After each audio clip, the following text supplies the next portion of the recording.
For the last time, ang ating pong pag-aaralan para po sa ating evening exhortation ay mula sa Proverbs chapter 3 verses 21 to 26. Ano man po ang ating gamit na salin, sabayan niyo po ko sa pagbasa po ng ating talata sa pamamagitan po ng inyong paningin habang ito po ibinabasa ko ng malakas. Hear the word of the Lord. My son, do not lose sight of this. Keep sound wisdom and discretion, and they will be life for your soul and adornment for your neck. Then you will walk on your way securely, and your foot will not stumble. If you lie down, you will not be afraid. When you lie down, your sleep will be sweet.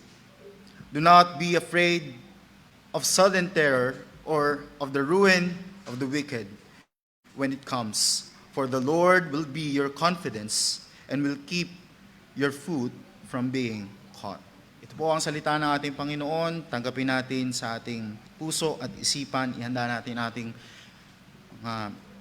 puso sa pakikinig ng salita ng Panginoon. Tayo pong lahat ay manalangin. Aming Ama, kinikilala po namin ang katotohanan na apart from your grace, ang bawat isa sa amin ay mga pawang mangmang. Kaya naman, Panginoon, sa iyong biyaya, sa pamamagitan po ng inyong salita at pagkilos ng inyong banal na Espiritu, tulungan niyo po kami na magkaroon ng karunungan at patuloy na manatili dito, sapagkat sa pamamagitan lamang ng inyong karunungan, O Diyos, kami ay tunay na makapagbibigay ng kaluwalhatian sa iyo at ito rin naman ay makakapagdulot ng kabutihan sa amin. Ito po ang aming dalangin sa pangalan ni Kristo Jesus. Amen. So matapos po nating maunawaan ang kamanghamanghang karunungan ng Diyos sa pamamagitan ng kanyang paglalang sa buong sansinukob, o yung buong universe, at maging yung kanyang pangalaga sa bawat isa sa atin dito sa magulo at makasalanang mundong ito na ating ginagalawan nung nakaraang Lord's Day, sa ating pag-aaral ng Book of Proverbs, muling may tutuon yung ating mga paningin, mga kapatid, sa tunay nating kailangan at yung natatanging nating or natatanging makakatulong sa atin upang ang buhay natin, yung buhay na ito na ipinagkaloob sa atin ng Diyos, ay maipamuhay natin ng naaayon sa kanyang kalooban na siya rin namang, kagaya ng aking panalangin, makakapagdulot ng mabuti sa atin. At ito ay walang iba kundi ang karunungan na nagmumula sa Diyos. Kaya naman mula sa talata na ating binasa, mga kapatid, ang pamagat na ating mensahe ay, may they not depart from thine eyes. O sa Tagalog, mga kapatid, wag nawa, ito ang ating panalangin at hangarin, wag nawa silang mawalay sa iyong paningin.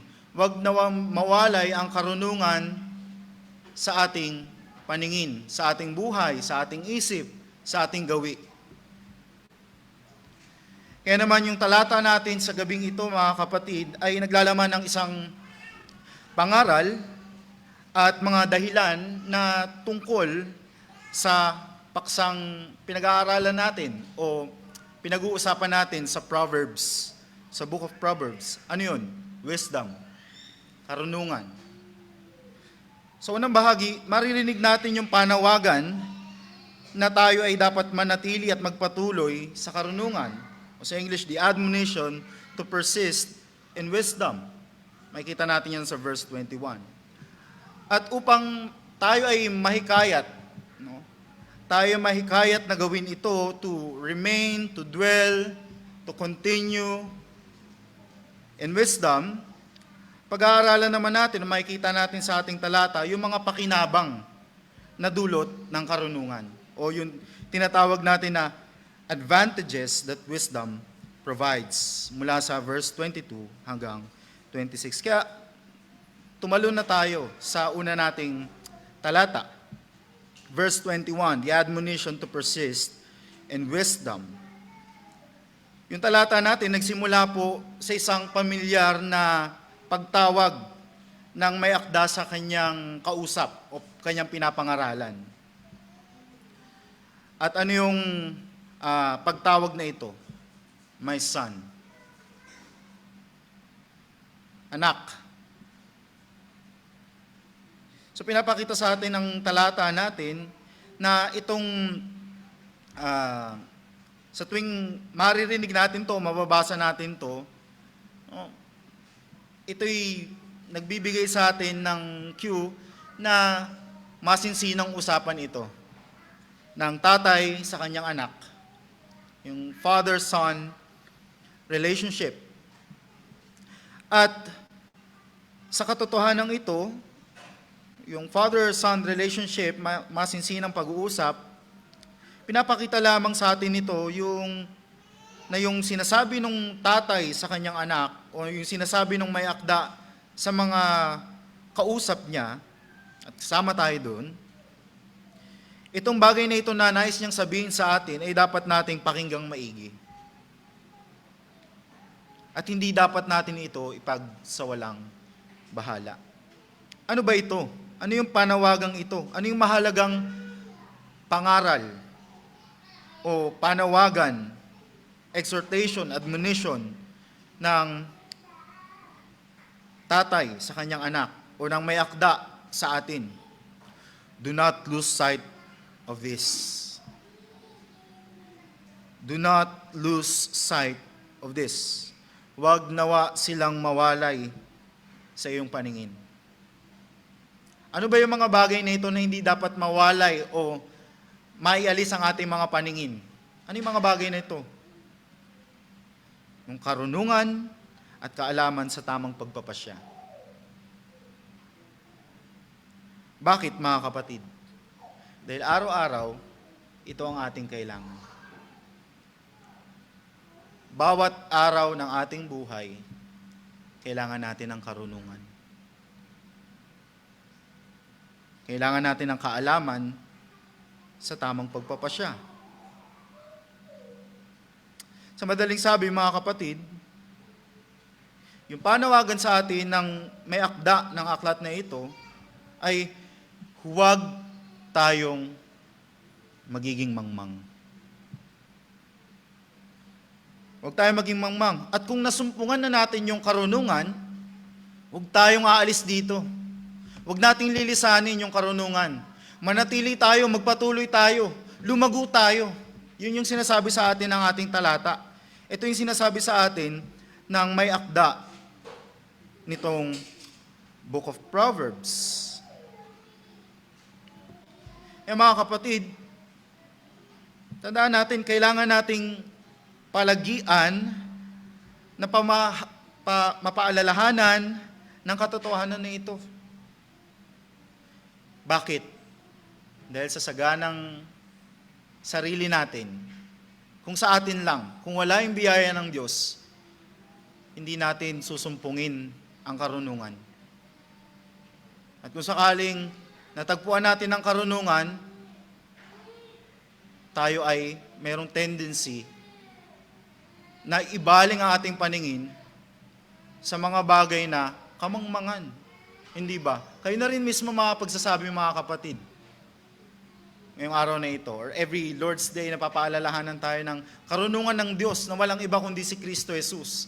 At kung paano tayo dapat mamuhay bilang mga tao, bilang mga mananampalataya na nakakaunawa ng karunungan ng Diyos. Pero nakikita natin ang ating mga sarili kapag, di ba, laging sinasabi sa atin to, ang ating mga paningin ay nalilihis sa katotohanan ng mabuting balita, tayo napupunta saan? Sa kamangmangan ng mundong ito. Sa kamangmangan ng ating makasalanan, mahina, na kalagayan. Kung wala yung biyaya ng Diyos. Yun yung ating tinatawag na inclination. Yun yung ating pinatutunguhan lagi. Hindi tayo magtutuloy sa wisdom. Hindi natin hahanapin ang wisdom. Bagkus tayo ibabalik, kagaya ng sinasabi ng Biblia, kung papaano ang aso ay bumabalik, pasintabi, no, sa mga naghahapunan na. Bumabalik sa kanyang, no, isinuka. Ganon din tayo mga kapatid sa ating kamangmangan. Alam na natin na mali yun. Alam na natin na hindi yun nakakalugod sa Diyos. Pero bumabalik at bumabalik tayo. Dahil hindi tayo nagtutuloy sa karunungan. Ito yung natural na disposisyon natin. Pinipili natin yung kahangalan at kamangmangan.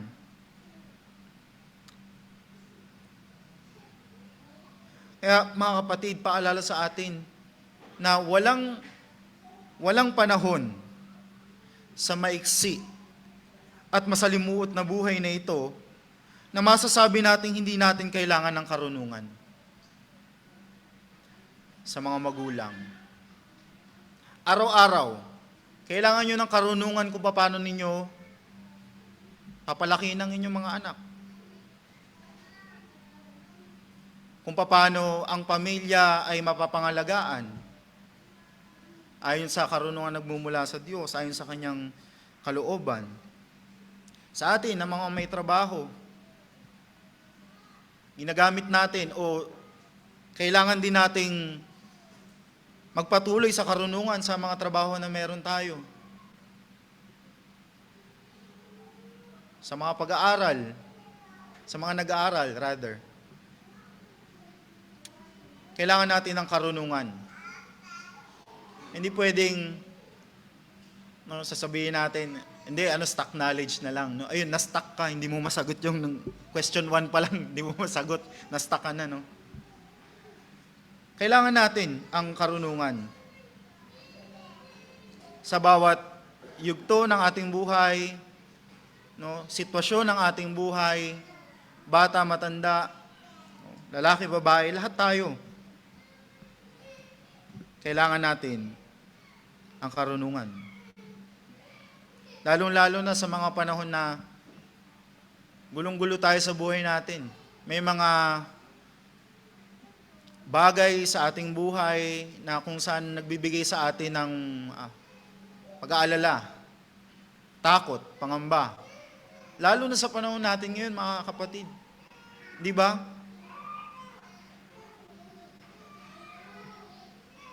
Ang gera, pagtaas ng mga pangunahing mga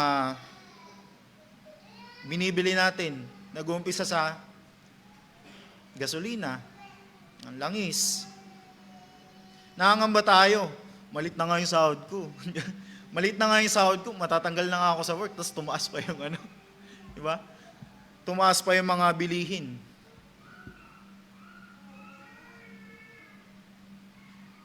Lahat ng bagay na ito, mga kapatid, kailangan natin, again, ng karunungan.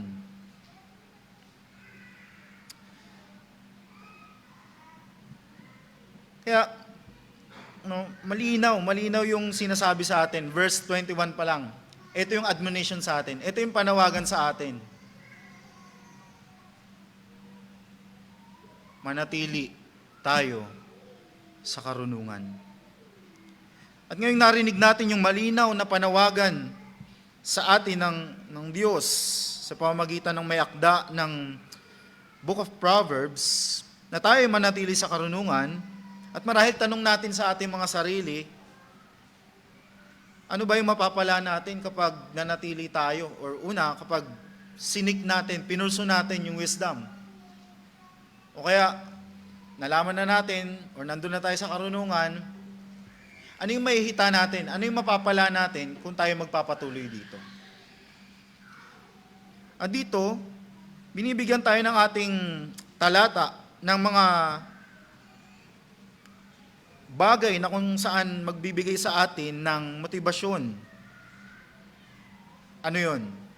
Ito na yun, yung second point natin. From verses 22 to 26, the advantages that wisdom provides. Yung pakinabang, mga pakinabang. No, hindi lang isa. Maraming pakinabang ang pinagkakaloob sa atin ng Diyos sa pamamagitan ng karunungan na nagmumula sa Kanya. At dito sa bahaging to, mga kapatid, tatlong bagay ang makikita natin, divided sa tatlong bagay, yung pakinabang na ipinagkakaloob sa atin ng Diyos sa pamamagitan ng karunungan. Ano yun? Una, life. Pangalawa, beauty. Parang beauty. At pangatlo, kahuli, ay confidence or comfort. So buhay, kagandahan, at kapanatagan. So bakit natin nasabi na ang unang pakinabang natin sa karunungan ay buhay. Tingnan natin yung verse 22. So sabi, di ba, manatili kayo sa karunungan. Waglit sa inyong paningin ang karunungan, ang tamang pagpapasya. Bakit? Ano yung may dudulot nito sa atin? And they will be life for your soul. Yung karunungan, yung pananatili sa karunungan, ay bibigay buhay. At yung buhay na tinutukoy dito, mga kapatid, ito yung buhay na mayroong kagalakan, kasiyahan, kaganapan. Hindi lang sa physical, earthly na life na meron tayo, kundi maging sa ating spiritual life. Maraming mga tao, concerned lang sila, no? Pag sinabing blessed life, meron kang magandang bahay, mansyon, meron kang maraming sasakyan, no? May maayos kang pamilya. Yun na yung masaganang buhay, no? Maladiskaya, no? So, ang titignan natin, mga kapatid, greater than that, yung pinagkakaloob sa atin ng Diyos na buhay sa pamamagitan ng ating pananatili sa karunungan. It is not only physical but spiritual blessedness.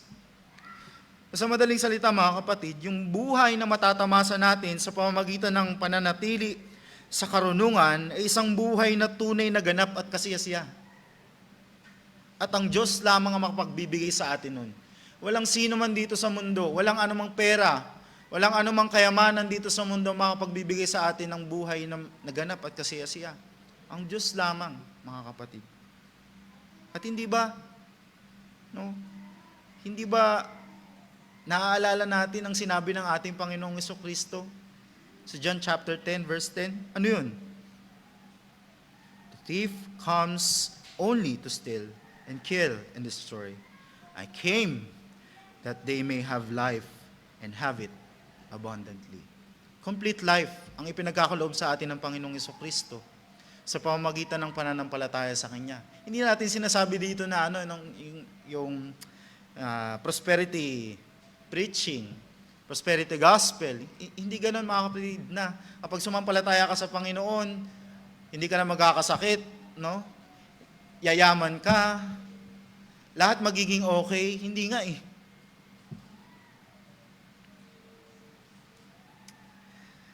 Anong sinasabi sa atin dito? Yung pinakatunay nating kailangan ay pinagkakaloob sa atin ng Diyos sa pamamagitan ni Kristo Jesus. Yung buhay na ganap. Yung blessed life not according to the standard of this world.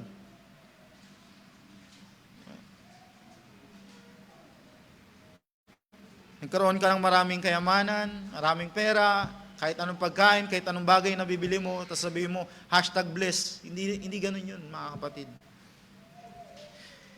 Yung buhay na ipinagkakaloob sa atin ng Diyos sa pamamagitan ng pananampalataya kay Kristo Jesus, hindi lang siya for this life.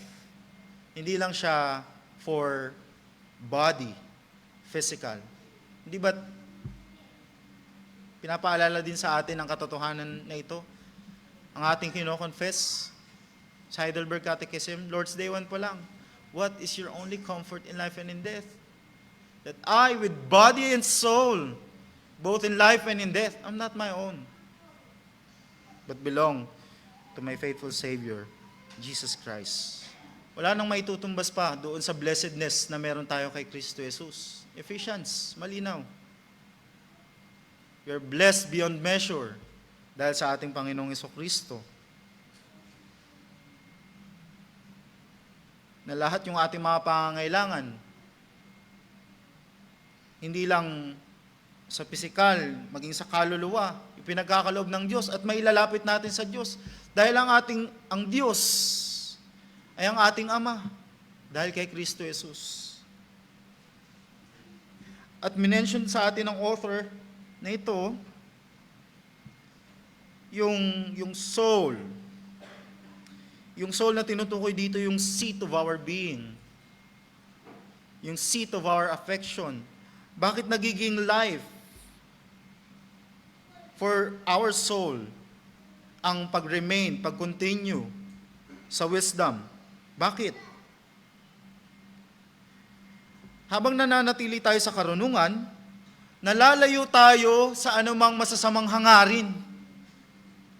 Mga kapatid, sa masasamang hangarin, sa masasamang gawain. No? Kaya iniingatan tayo ng karunungan. Yung ating mga affections, dahil lumalago tayo sa karunungan na mula sa Diyos, hindi katulad ng dati na tayo ay mga mangmang dahil wala tayong pagkatakot sa Diyos. Hindi natin taglay yung karunungan na mula sa Diyos. Kahit ano gagawin natin, kahit mapahamak tayo. Kahit alam nga natin na mapapahamak tayo, sige, tuloy pa rin tayo. Kasi yun yung affection natin. Pero dahil sa biyaya ng Diyos, binigyan niya tayo ng karunungan, pinagkaloob niya sa atin ang kanyang salita, ang kanyang kautusan, naging mas maliwanag sa atin, ito yung kalooban ng Diyos, at ito yung dapat kong lakaran. At naiingatan tayo mula sa anumang mga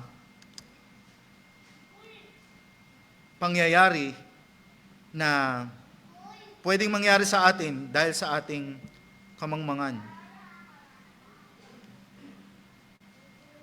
Hindi natin sinasabi na kapag Kristiyano na tayo, lumalago tayo sa karunungan, hindi na tayo makaka-experience ng masasamang mga bagay. Hindi, mga kapatid, linawin natin.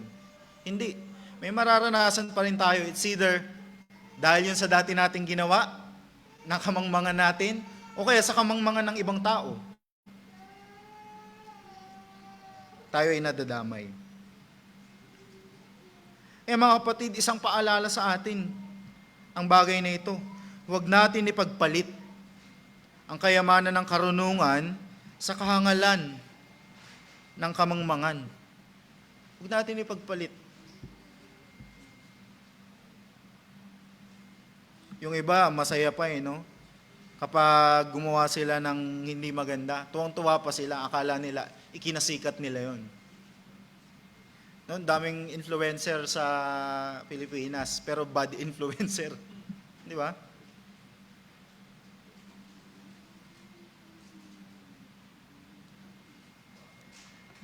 Huwag natin ipagpalit, mga kapatid, yung kayamanan ng karunungan. Kasi ito lang yung mag-iingat sa atin. Tandaan din natin na kung papaanong may kapakinabangan o pakinabang ang karunungan sa kabuuan ng ating pagkatao, body and soul, in life and in death. Gayon din naman ang may dudulot ng kamangmangan. Ganon din yung may dudulot ng kamangmangan. Body and soul, in life and in death. Kapag ikaw'y nagtuloy sa kamangmangan, wala kang pakinabang, magandang pakinabang na mararanasan. Bagkus lahat ng iyon ay patungo sa kapahamakan, sa iyong pagkasira.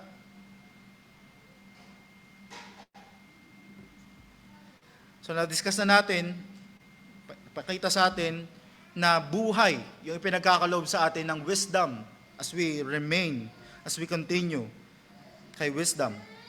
Pangalawa, beauty. Yung beauty na tinutukoy natin dito ay moral beauty, mga kapatid.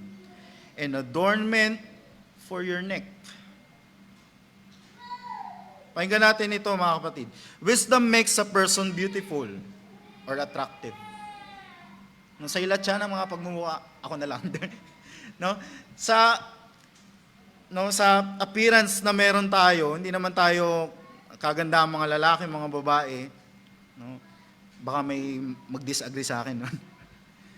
Pero kung tayo ay merong karunungan, ito'y malaking bagay sa atin. No? Hindi man tayo gwapo, hindi man tayo maganda, pero kung maayos tayong tao, lumalago tayo in wisdom, sa karunungan, no? Nagiging attractive tayo.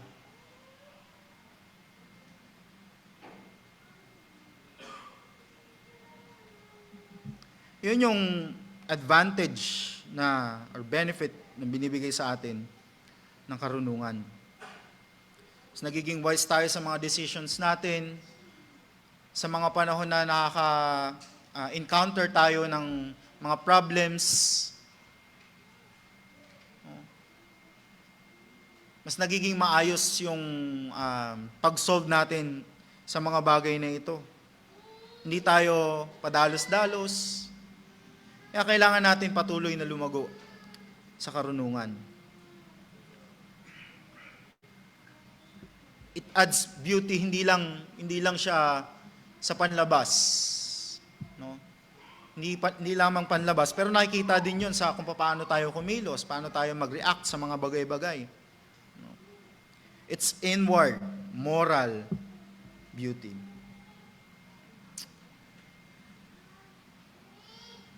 Wisdom brings a beauty that outward appearance cannot give.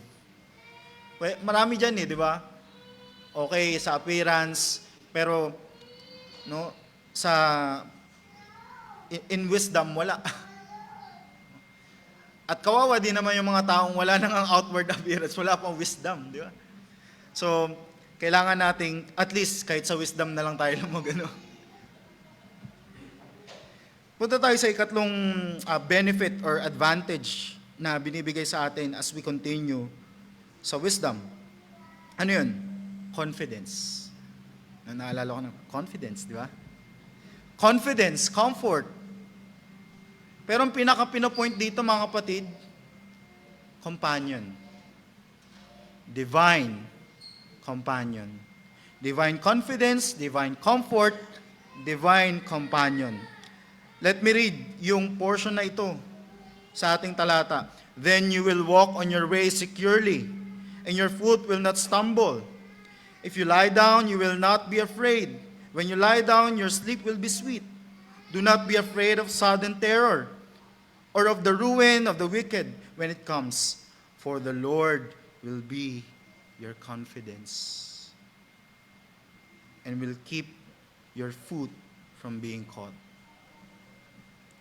So, dalawang bagay may kita natin sa unang bahagi ng divine confidence, comfort, or companion. Una, when we are awake, nandun yung confidence na pinagkakalob sa atin ng Panginoon. Kasama natin ang Panginoon. Diba? Your foot will not stumble. Then you will walk on your way securely and your foot will not stumble. And after nun, no, gising, nandun yung pagsama sa atin ng Panginoon, may kita naman natin, ganun din sa pagtulog. If you lie down, you will not be afraid. When you lie down, your sleep will be sweet. Mahimbing ang ating pagtulog. Dahil meron tayong certainty, assurance, confidence, peace in our hearts and in our minds. Na sinasabi sa atin ng Philippians, di ba? That surpasses human understanding, all understanding. Kasi alam natin, ang Diyos ang mag-iingat sa atin, whether gising tayo o tulog. Imagine natin yung mga taong nasa gitna ng gera ngayon. Kabi-kabila ang bomba, pagsabog. So tingin nyo ba nakakatulog sila?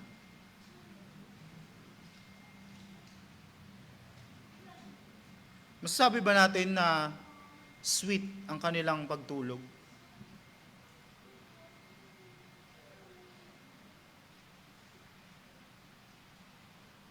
Tingnan natin yung sinasabi sa atin ng ating talata. Do not be afraid of sudden terror. Ito na yun. Nangyayari din sa kapanahon natin ngayon. Or of the ruin of the wicked when it comes. For the Lord will be your confidence. Sa kabila ng iba't ibang kaguluhan na meron tayo sa ating mundo. Hindi lang sa ating mundo, sa ating bansa mismo. Hindi natin alam kung anong pwede mangyari in the next weeks, in the next months, in the next years sa ating bansa. Kahit anong mangyari sa ating bansa, or kahit anong mangyari sa buong mundo na kinagagalawan natin, magkaroon man ng gera, o kung ano man, iisa yung confidence na meron tayo, iisa yung comfort natin. God is for us. God is our confidence. God is our comfort. God is our companion. Even unto death. Again, Heidelberg Catechism. What is your only comfort in life and in death? Both body and soul. In life and in death, I'm not my own.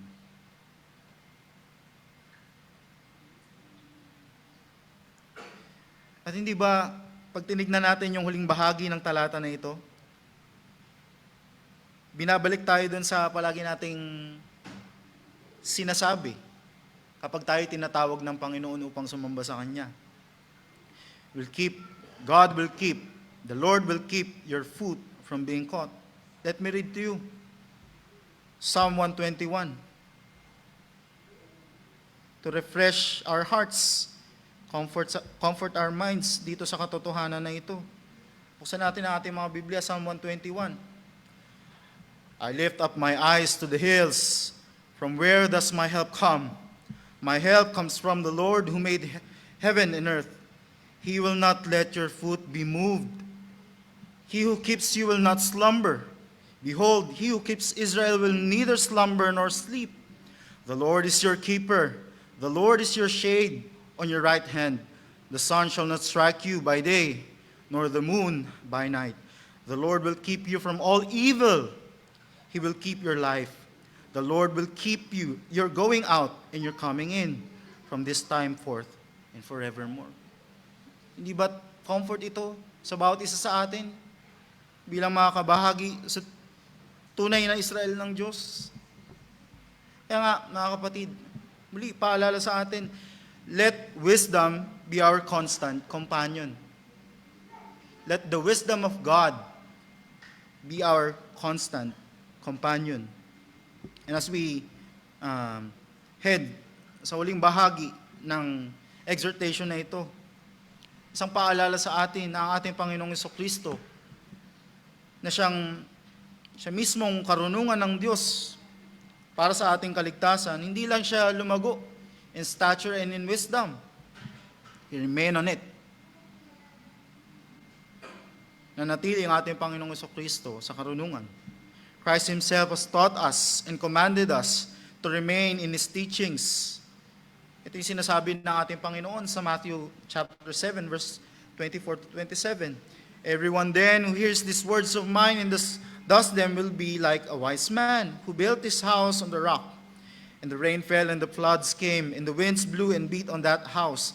But it did not fall, because it had been founded on the rock. And everyone who hears these words of mine and does not do them will be like a foolish man who built his house on the sand. And the rain fell, and the floods came, and the winds blew and beat against that house, and it fell, and great was the fall of it. Ang ating Panginoong Jesucristo din, na siyang karunungan ng Diyos patungkol sa ating kaligtasan, ay sinabi sa atin sa John 15 verse 4 to 7, Abide in me. Abide in me and I in you. As a branch cannot bear fruit by itself unless it abides in the vine, neither can you unless you abide in me. I am the vine, you are the branches. Whoever abides in me and I in him, it is that bears much fruit. For apart from me, you can do nothing. If anyone does not abide in me, He's thrown away like a branch and withers, and the branches are gathered, thrown into the fire and burned.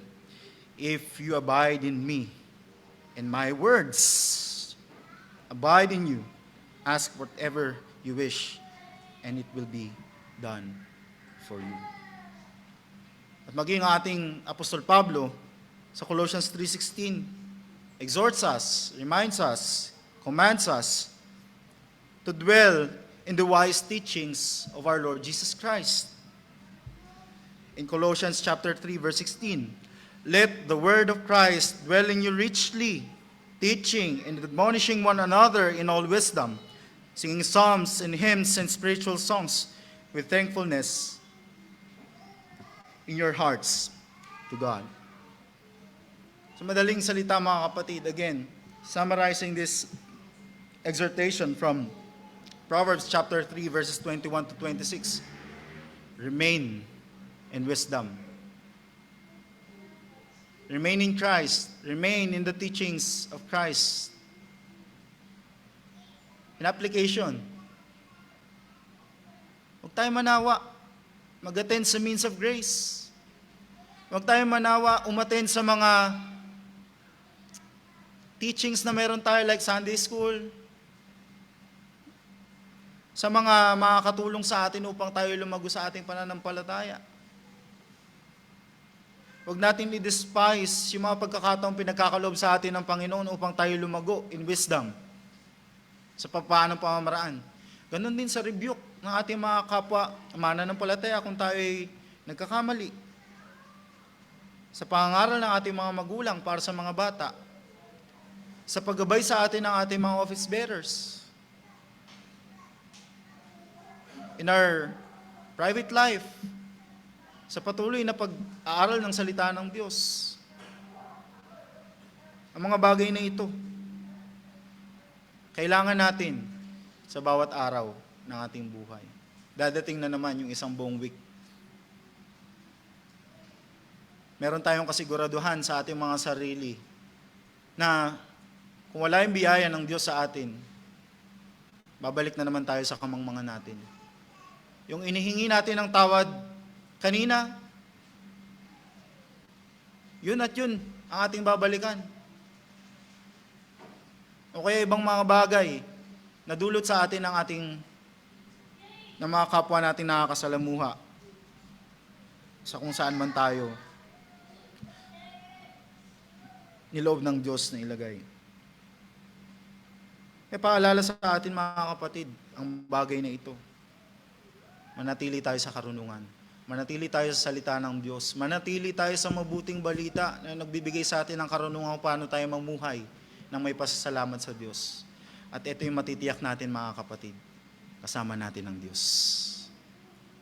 Lastly, I want to close dito sa letter din ni Apostle Paul sa Philippians chapter 4, verse 8. Pakinggan natin maigi mga kapatid hanggang verse 9.